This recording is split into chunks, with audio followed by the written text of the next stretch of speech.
سلامونه او درنښت د انعکاس راډیو درنو اوریدونکو او د زرپاڼې د خپرونې خوږو مینوالو ستړي مشئ. تاسې په تیرو کې د بوډا او لیوانو پلونه ناول اومه برخه راسره اورېدلې وه. اوس مو د دې ناول اتمې برخې ته هرکلی کوم. په تیره برخه کې تر دې ځای راورسېدو چې 10 ورځې مې په روغتون کې تیرې کړې. دا یو شخصي روغتون وه. ښه خدمت مې کېده او انور به په ورځ کې 2 ځلې سهار او مازدیګر پوښتنې ته راته. په 11 ماښام له انور سره کور ته لاړم او کله چې مې په آینه کې وکتل د کیڼې سترګې پر ځای مې له 4 خواو راغلی کوت کوت ګونځې ګونځې پوستکی پروت و.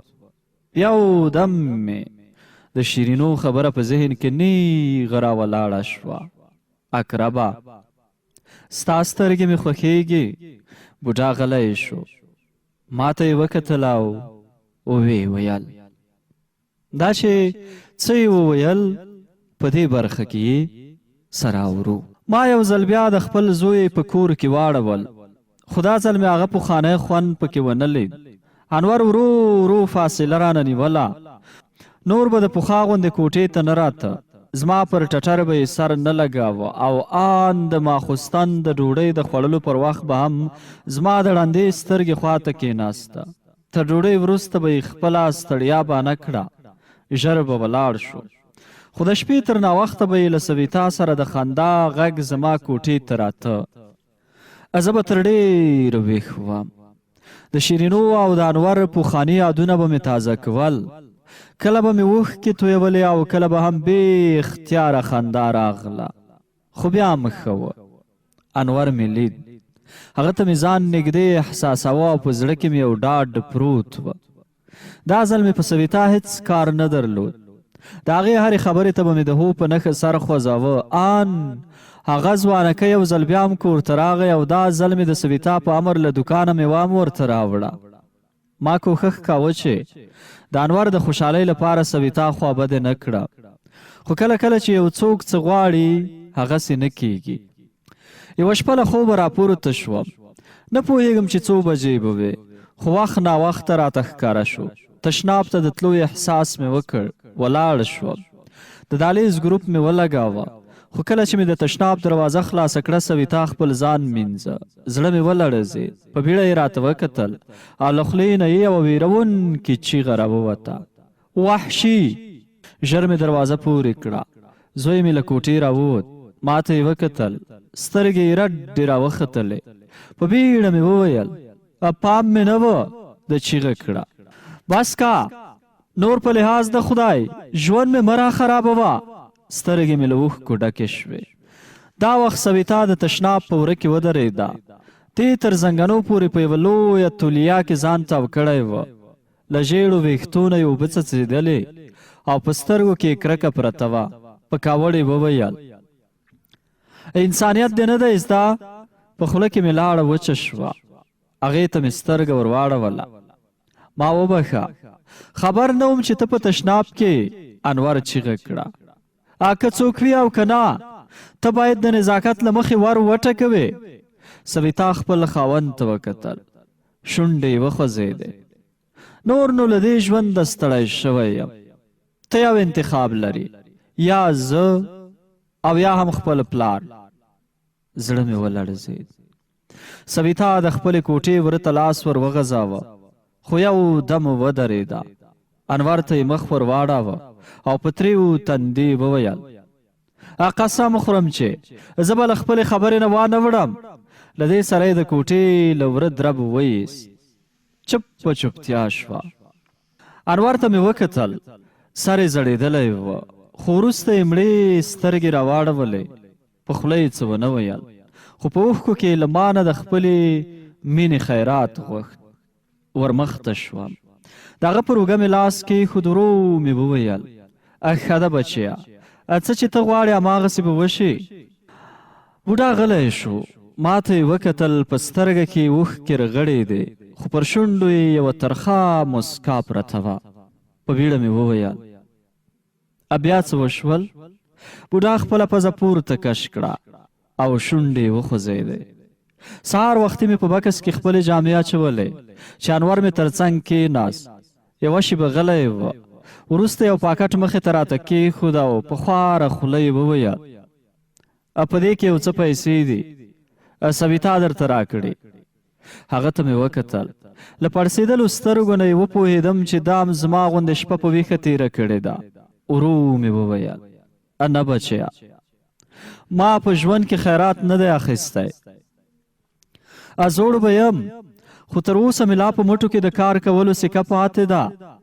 رنګ یې تک سور واوښت، رامخته شو، زما پر اوږه یې تندی ولګاوه او په ژړا کې یې وویل زړه مې مه راماتوه، زه مجبور یم، له سویتا پرته ژوند نشم کولی.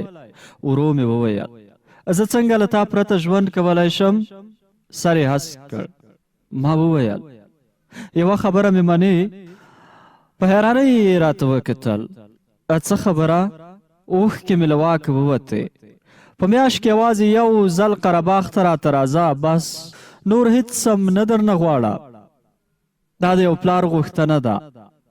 بیرته یې سر وځړېد. ما وخندل. پوهېږم بچیا، نشې کولی. شونډې یې وخوځېدې. سویتا به چا ته پرېږدم؟ ورو ولاړ شوم. د میز پر سر د انور د واده یو عکس پروت و. هغه مې راواخیست او په بکس کې مې واچوه. انور شیبه غلی و، داسې لکه فکر چې وهي. بیا یودم راته وکتل. پلاره، کیدای شي یو څه وخت ماتله شي. حیران شوم. ولې؟ ویې ویل مخکې له مخکې څه نشم درته ویلی. خندا راغله. نه زویه، نور مې نو دلته پاتې کېدل ښه نه دي. په خبره کې راولوېد. یوازې 2 ورځې. ما ورته وکتل. ده وویل نه غواړې چې هره ورځ سره ووینو؟ سترګه مې له اوښکو ډکه شوه. شونډې یې وخوځېدې. خدای مهربانه دی، ګوندې زما فکر یوه نتیجه ورکړي. بوډا غلی شو. ما ته یې وکتل او ویې ویل انور په 2مه ورځ یو ادرس راکړ. ما هم ځای په اسانۍ وموند او په هماغه ورځ د یوې 2 پوړیزې ودانۍ په دروازه کې څوکیدار شوم. دا یوه خیریه مؤسسه وه.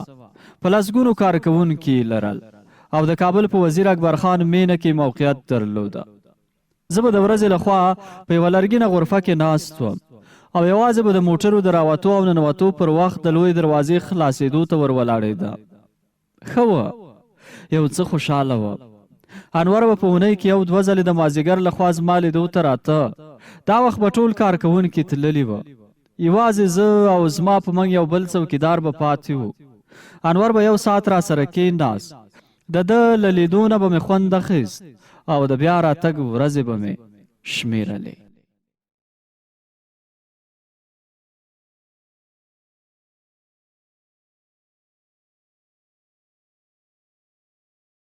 کار مې هم بد نه و. د موسسې کارکوونکو به بابا مالک بللم او سهار چې به مې هر یوه ته دروازه خلاصوله، لومړی به مسک شو او بیا به یې د مننې ټکی له خولې راته راووت. که څه هم چې زه ساده څوکیدار وم، خو دوی به زما د سپینو خلو لحاظ کاوه او په احترام به راسره غږېدل. زه به د مازدیګر تر 4 بجو پورې په غرفه کې ناست وم او کله چې به د دفتر کارکوونکي رخصت شول، ما به هم د انګړ دروازه وتړله.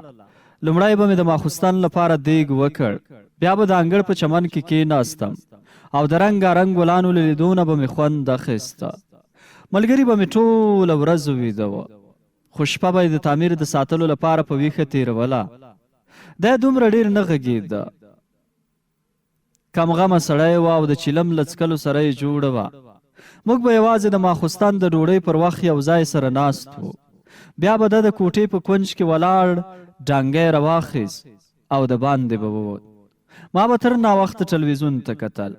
وروسته به مې د ماخوستن لمونځ وکړ، پر خپل ځای به پرېوتم او تر هغو به مې فکرونه وهل چې خوب به وړی و. سهار به د ملایانو له اذانونو سره راپورته شوم او تر څو چې به د دفتر کارکوونکي راتلل، ما به د حویلۍ د منځ سړکونه پرې مینځلي وه. وخت هم داسې تېرېده. که څه هم چې انور به وروسته په ځنډ سره راته، خو بیا هم خوشحاله وم. دی به مې لیده، 1 ساعت به سره غږېدو او د ده تر بیا راتګه پورې به مې د خولې خوند ښه وه. یو مازدیګر د انګړ لویه دروازه وټکېده. دا د ژمي وروستۍ میاشت وه. د باندې سوړ باد چلیده او کله چې مې دروازه خلاصه کړه انور مې ولید. دی خوشحاله ښکارېده. ږیره یې پاکه خریلې وه او کله چې یې راته وخندل له کلونو وروسته مې یو ځل بیا د خولې کونجانو ته نږدې تر بغورو لاندې ژور ځایونه ولیدل.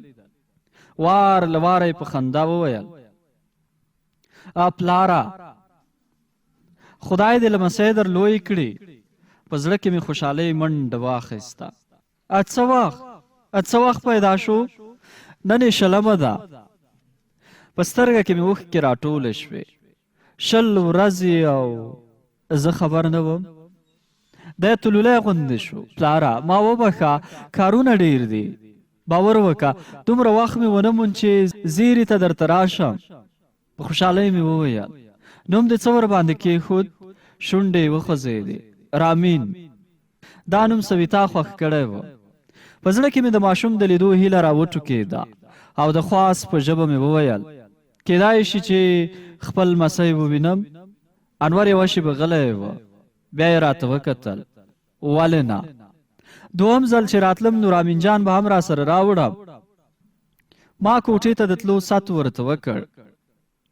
خو ده رایاده کړه چې بېګا ته یې خوښ او خو سر مېلمانه دي. باید یو څه سودا کور ته یوسي. ناوخته کېږي. انور لاړ او ما د خپل لمسي د لیدو په تمه ورځې شمېرلې. میاشت تېره شوه خو د انور درک ونه لګېد. آخر بې صبره شوم. د موسسې یوه کارکوونکي ته مې د انور د موبایل نمره ورکړه او کله چې ټلیفون روغ شو انور ژمنه راسره وکړه چې راتلونکي جمعه به پر خپل قول درېږي. زه هم د پنجشنبې په ماسپښین ښار ته لاړم او د خپل لمسي لپاره مې یوه د ریشي پک لرونکي خولۍ او ښایستوکي بوټان واخیستل. په ټاکلې ورځ لا ماسپښین د دروازې مخې ته ناست وم. څه کم 2 ساعته مې انتظار وایست.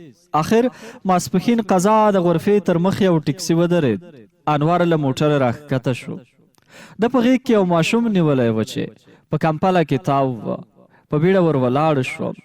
انور لاس راکړ. ماشوم ته مې وکتل. سره بغورې یې لرل او شنې بخونه سترګې یې ځلېدې. هغه مې په احتیاط د انور له غېږې راواخیست. پر تندي مې ښکل کړ او کله چې مې د دروازې خواته مخ واړاوه انور په بیړه وویل پلاره ناوخته کېږي. په حیرانۍ مې ورته وکتل. ده وخندل. هوا سړه ده او له موټروان سره مې هم د دواړو خواو ویل کړي دي. دا وخت مې د موبایل زنګ واورېد. انور جیب ته لاس کړ او کله چې ټلیفون غوږ ته ونیو د سویتا غږ مې په اسانۍ سره وپېژاند. هغې د خپل زوی پوښتنه وکړه او وروسته یې په خواشیني غږ وویل رامین جان مې یادېږي. ژر یې راوله. ژړا راغله. له هغې نه یوازې 1 ساعت خپل 2 میاشتنی زوی لرې شوی و او دومره یې یادېده. خو له ما نه یې داسې یو څوک بیل کړ چې پوره 28 کاله مې د زړه په وینو رالوی کړی و. د انور په غږ مې فکر سره راټول شو. پلاره ستا په اجازه. له دې سره یې ماشوم زما له غېږې ور واخیست. هغه یې ښکل کړ او په خندا یې وویل د ده ساه ډېره خوند راکوي. دا مې اوس عادت ګرځېدلی. هر ماخوستن مې تر هغو د رامین جان خولې ته خپل بغور نیولې وې چې سترګې مې سره ورشي. دی ویده وي خو ساه یې توده توده راباندې لګېږي. تا ته به نه وي معلومه. دا یو بیل خوند لري. ورو مې وویل نه بچیه ما ته به نو له کومه معلوموي. بوډا غلی شو. ما ته یې وکتل. په سترګه کې یې اوښکې راټولې وې او پر شونډو یوه ترخه مسکا پرته وه. وروسته یې خپل بالاپوښ ته لاس ور وغځاوه. هغه یې پر خپلو زنګنو کېښود. سر یې وځړېد او ورو یې وویل انور دومره په بیړه په ټکسي کې کېناست چې د رامین لپاره زما راوړی سوغات په کوټه کې پاتې شو. خو دا ځل یې په راتګ کې دومره ځڼ ونه کړ. 2 اونۍ لا نه وې وتلې چې بیا زما لیدو ته راغی. دا د جمعې ورځ وه. زما ملګری کور ته تللی و او زه په موسسه کې یوازې وم. انور دا ځل کلک غېږې راکړه. بیا مې د ده په غوښتنه په چمن کې یو پلاستیکي فرش پیل کړ او دواړه کېناستو. دی خواشینی ښکارېده. وروسته یې له ورسره راوړي پلاستیکي کڅوړې نه څو پتلنونه د دریشي کمیسونه او د جامو د ګنډلو لپاره 2 رنګه ټوټې راویستلې. زما تر مخې کېښودل او کله چې زما حیرانتیا ته وکتل په خندا یې وویل چې هسې زړه یې وغوښتل چې دا شیان راته واخلي. انور په هغه ورځ تر ډېره راسره ناست و. بیا یې د پخوا غوندې زما پر ټټر سر ولګاوه او تر ډېره وخت وروسته یو ځل بیا د ابا په نوم یاد کړه. بیا د خپلې مور په اړه وغږېد، د مهاجرت کیسې راواخیستې او د خپلې انا یادونه یې تازه کړل. دا تر ډېره غږېده، خو تر پایه ما ته کتل. کله کله به یې په غټو تورو سترګو کې اوښکې راټولې شوې او بیا به یې زما ښی لاس په خپلو ګوتو کې ټینګ کړ. انور عجیبه غوندې و. یوه شېبه یې هم زما نه سترګې نه اړولې او په مینه یې راته کتل، خو ما ته داسې وایسېده لکه کومه مهمه خبره چې رانه پټوي او یا یې پر خوله نشي راته راوړلی. په خپلو خبرو کې څو ځلې له ما نه بښنه وغوښته. د تر ډېره خبرې وکړې. د خدای پامانۍ پر وخت تر ډېره په غېږ کې نیولی وم او کله چې رانه روان شو څو ځلې شاته مخ راواړوه. بوډا غلی شو، د خپل بالاپوښ جب ته یې لاس کړ، خو فکر کوم دا ځل یوازې د ګولیو پاکټ په ګوتو ورغلی و. د یوه ګولۍ خولې ته واچوله، د چایو غړپ یې ورپسې وکړ. ما ته یې وکتل او ورو یې وویل دا د سردردۍ لپاره دی، ځکه زه سردردي لرم او ډاکټر راته ویل چې دا تکلیف د ډېرې خواشینۍ له لاسه درته پیدا شوی دی. په خبره کې ورولوېده.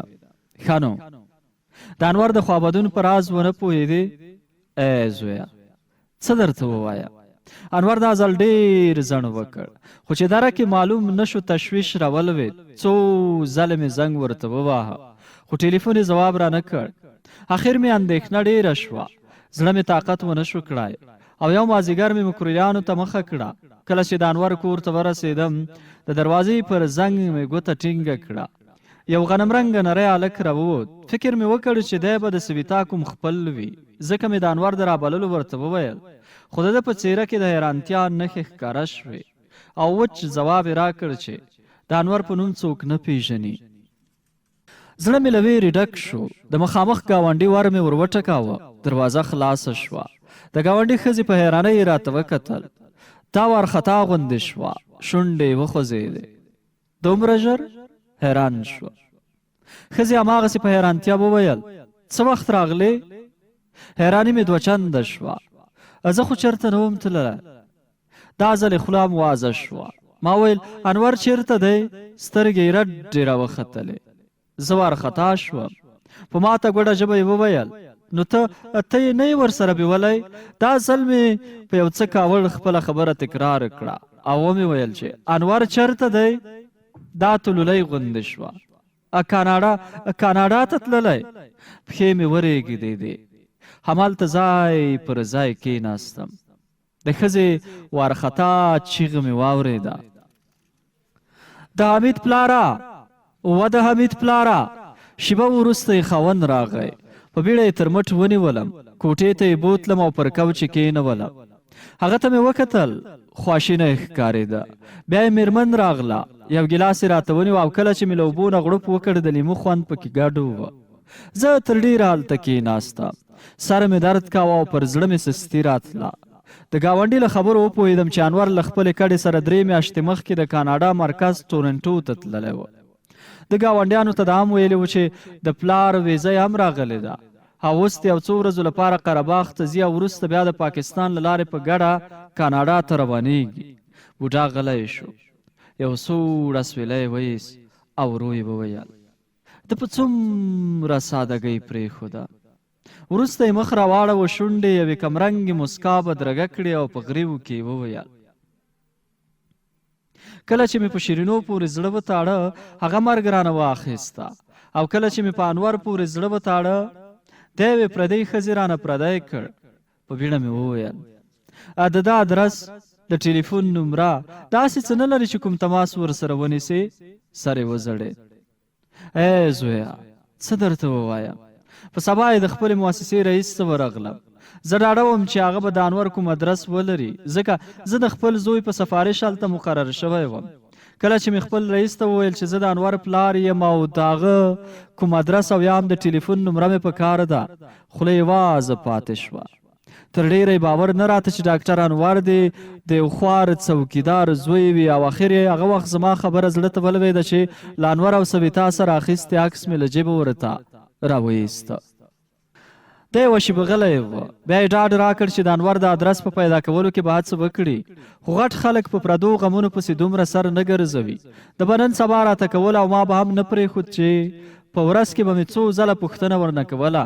او کله چې مې یو سهار په ادرس پسې د رئیس د دفتر دروازه خلاصه کړه، دی له څو خارجیانو سره ناست و. په هماغه ساعت یې په تریو تندي او یوه اشاره له دفتره ووته. خو وروسته یې د دفتر ادارې مشر ته ویلي و چې بابا مالک په دفتري نزاکت نه پوهیږي. سر له ننه ځواب دی. ما ته دا کومه مهمه خبره نه وه. نه خواشینی شوم او نه هم د خوابدون کوم احساس راته پیدا شو. ما تر اوسه په کابل کې د یو چا لپاره ژوند کاوه او اوس چې هغه نه و کابل راته سور وور ښکارېده. ځکه مې په بې پروایي بکس راواخیسته او د قرهباغ پر لور مې مخه کړه. هلته مې پر کوټو یو څه لاس تیر کړ. خپل امانت ایښی د کور سامان مات ګوډ راوسپارل او بیرته مې د کلي ژوند پیل کړ. په څو میاشتو کې مې جب تش شو. بیرته هماغه خوار مالک شوم او کله چې په مزدورۍ پسې ووتم نو 2 پرله پسې ورځې مې کار ونه موند. خلک نه وګرم ځکه زما په مټو کې هغه پخوانی زور نه و پاتې. نه مې بیلونه پورته کولی شوی او نه مې هم په خپل بدن کې د کاریزونو د پاکولو سکه لیده. زه اوس بوډا وم. په ګیره او سر کې مې تور ویښته نه ښکارېدل او د غمونو له لاسه دومره زهیر شوی وم چې پر لاره هم سم نشم تلای. څه موده مې په قرهباغ کې تیره کړه، خو هلته مې طاقت ونه شو کړای. لوږې نیستۍ او پخوانیو یادونو ځورولم. ډېر وخت به مې ګېډه تشه وه. ما نه کار کولی شوی او نه مې هم دا منله چې په خپل قوم کې چاته لاس وګوت کړم. ځکه مې قرهباغ هم پرېښوده. اوس تا دی په جوماتونو ګرځم، کله یو ځای کله بل ځای. څوک لیونی راته وایي، څوک مې سوالګر بولي او ځینې هم ملنډې را باندې وهي. انوره زه دې څومره په بېوسۍ کې پرېښوده. بوډا غلی شو. ما وویل کاکا نو چې د ستا په کیسه کې نه شو تا ولې په زړه کې ځای ورکړی؟ یو دم یې راته وکتل. وروځې سره ورغلې، سپږمې ښکته پورته شوې، لاندنۍ شونډه یې وځړېده او په زوره یې وژړل. څه وکم؟ هر رنګه چې وي هغه مې زوی دی، کله مې هېرېږي. بوډا داسې ژړل لکه له کوم ماشوم نه چې د هغه مور ورکه شوې وي. اوښکو یې پر ښي سپېره غومبورې منډې وهلې. دا ځل یې نه مخ رانه واړوه او نه یې هم سترګې ته لاس ونیو. بې اختیاره یې ژړل او د ده په لیدو زما سترګې هم ډکې ډکې کېدې. بوډا ښه شېبه وژړل. وروسته یې پر خپله پزه لستوڼی تیر کړ او چې څه شېبه نور هم ووته د خپل بالاپوښ له جب نه یې عکس راویست. عکس ته یې وکتل. دی تر ډېره ورته ځیر و او هماغسې یې له ځان سره وویل انوره زویه زه څومره یوازې یم، ډېر یوازې. زه اوس هېڅوک نه لرم، څوک نشته چې زما پر ټټر سر ولګوي، خبرې مې واوري او ابا راته ووایي ای زویه ستا خبرې مې یادېږي. زه اوس چاته د شیرینو کیسې وکړم، د چا په هیله ژوند ته په مینه وګورم. زه اوس ډېر بېوسه یم، ډېر بېوسه، دومره بېوسه چې آن مرګ هم مخ رانه اړولی دی. بوډا غلی شو، خو پرته له دې چې سره پورته کړي یو دم مې په لوړ غږ وخندل. دا خندا دومره ناڅاپي او غیر طبیعي وه چې بدن مې زیږ شو. دا هماغسې په خندا کې چیغه کړه ای شیرینو راشه او خپل اقرب ته وګوره. ستا اقرب اوس هېڅوک نه لري، دی ډېر بېوسه دی، دومره بېوسه چې نور نو د غمونو هم خوا ورته بدېږي. بیا یو دم وژړل. ته چېرته یې؟ یو ځل خو اقرب ته ووایه، یوازې یو ځل. بوډا ژړل. کله به یې انور ته ورچیغه کړه او کله به یې شیرینو ته. د خپل زوی له لاسه ګیلې کولې، داسې لکه هغه چې مخامخ ورته ناست وي او د ده خبرې اوري. خو زه وپوهېدم چې بوډا تر عصبي فشاره لاندې وه. خدای شته چې زما هم اوښکې له واکه ووتې. ورنږدې شوم او بې اختیاره مې غېږ ترې تاو کړه. ته هم زما پر اوږه سره کېښود او په چیغو چیغو یې وژړل. بوډا اوښکې تویولې او ما یې په لاس کې نیولې عکس ته کتل چې له ده سره یې نګور او زوی هم ولاړ وه. انور په عکس کې خندل او ما ته داسې وایستېده لکه د خپل پلار په بېوسۍ پورې چې خاندي. بوډا تر ډېره زما پر اوږه خپل تندی لګولی و او کله چې زړه تش شو پر رېږدېدلو لینګو د باندې ووت. ما هم بړستن سمه کړه، د څښلو اوبه مې ورته کېښودې او په بخارۍ مې لرګي پسې کړل. کله چې بیرته راغی، پرته له دې چې راته وګوري پر خپل ځای کېناست او سر یې وځړېد. ورو مې وویل کاکا ته مه خفه کېږه، د غونډۍ کلي ته له کاناډا نه یو څوک راغلی دی چې لږ لار پیدا شي زه به یې احوال درته راوړم، کیدای شي انور وپېژني. ناڅاپه یې سر پورته کړ، پر خړو شونډې او مسکا وغځېده او په بیړه یې وویل چېرته ته؟ یو کلی دی، هلته 2 میاشتې مخکې یو چا له کاناډا نه د خپل پلار جنازه راوړه. دومره خبر یم چې تر اوسه لا بیرته نه دی تللی، شاید ستا زوی وپېژني. ځکه دی هم په ټورنټو کې اوسېږي. سترګه یې وځلېده. دا کلی کوم خواته دی؟ شمال لور ته، تر غونډیو ورهخوا. په خوشحالۍ یې وویل سهار ته درنه ځم. ما وخندل. په دې واوره کې تګ دومره اسانه هم نه دی، 2.5 ساعته مزل غواړي. ما درته ویل چې لږ من پیدا شي زه به یې په خپل احوال درته راوړم. نه زویه، کله پاتې کېدای شم. ورو مې وویل ګوره کاکا، خپل ځان په لیوانو مه خوره، سږ کال واوره ډیره ده. په خوراک پسې د غره ټول ځناور دښتو او غونډیو ته راښکته شوي دي. پرون هم ښکاریانو د لیوانو پلونه لیدلي وه. بوډا څه ونه ویل. ما د اوداسه لپاره بدنۍ ورته ډکه کړه، جای نماز مې ورته کېښود او کله چې د میلمنو له کوټې وتم مخ مې ور واړاوه. 2 ورځې لا نور هم صبر وکړه، زه به د کلي څو ځوانان را سره ملګري کړم. خدای مهربان دی، ګوندې هغه سړی د انور په اړه څه معلومات ولري. دا مې وویل او له کوټې ووتم. سهار وختي چې کله د لمانځه په نیت جومات ته تلم، د باندې دومره لړه وه چې د انګړ دیوالونه لا هم نه ښکارېدل. خو کله چې د انګړ دروازې ته ورسېدم بدن مې زیږ شو. د میلمنو د کوټې لخوا پلونه راغلي او له دروازې وتلي وه. په بیړه مې کوټې ته ور منډه کړه. ور خلاص و او په کوټه کې هیڅ څوک نه ښکارېدل. تشناب مې وکوت، دلته هم څوک نه وه. له انګړه نه ووتم، په پلونو پسې ګړندی روان شوم. د پلونو ترڅنګ په واوره کې د لکړې د لګېدو ځایونه هم ښکارېدل. له کلي ووتم. پلونه شمال لور ته د غونډیو خواته غځېدلي وه. نور هم ګړندی شوم. یو ځای مې په واوره کې د انسان د لوېدو نښه ولیده. بیا د غونډیو خواته کاږه واږه پلونه تللي وه. ښه شېبه مې مزل وکړ، څو ځله ولوېده. له خولې نه مې تاوونه پورته کېدل، خو ټټر مې په خولو لوند وه. نه پوهېدم چې بوډا به څه وخت له کوره وتلی وه. دا هم نه راته معلومېده چې دی به څومره تر ما مخکې روان وه، ځکه هوا خړه وه. هېڅ هم نه ښکارېدل. څو ځلې مې په چیغه د بوډا نوم واخیست، کاکا مالکه، ای کاکا مالکه، خو په چوپتیا کې مې هېڅ کوم غږ وانه ورېد. هماغسې ګړندی روان وه. ځای ځای به مې پښه تر زنګانه پورې په واوره کې ننوته. خو کله چې د لومړۍ غونډۍ پیڅکې ته ورسېدم پښې مې ولړزېدې او ځای پر ځای ودرېده. د غونډۍ په لمن کې له ختیځ لوري نه د یوې ډلې لیوانو پلونه راغلي وه. د بوډا پر پلونو تیر شوي وه، خو پلونه بیرته لنډ راګرځېدلي وه او د بوډا له پلونو سره جوخت شمال لورو ته ختلي وه. یوه شېبه ولاړ وم، په سترګو کې مې اوښکې راټولې شوې. ما هېڅ هم نشو کولی. ان دا ځل مې له ویرو چیغو ته هم خوله نه شوی جوړولی. او کله چې مې د یوه لیوه د انګولا نرۍ کوکه په غوږ ننوته، بې اختیاره مې د کلي خواته ورمې کوږ شو. کورونه نه ښکارېدل. په زړه کې مې ویره راټوله شوه او پر خپل راغلي کیڼ پله مې خپله ښۍ پښه کېښوده. د زرپاڼې د خپرونې ډېرو قدرمنو مینوالو، د بوډا او لیوانو پلونه ناول 8مه برخه مو همدومره وه چې ما واحد الله امان د خپل تخنیکي همکار جمیل وصال په ملتیا درته وړاندې کړه. د همدې برخې په اورېدو سره زموږ دا ناول هم پای ته ورسېد. تر یو ځل بیا چې له یوه نوي ناول سره ستاسې درانه چوپړ ته راځم، تر هغه مو په لوی او مهربانه څښتن تعالی سپارم. لوی الله مو مل شه. د خدای په امان.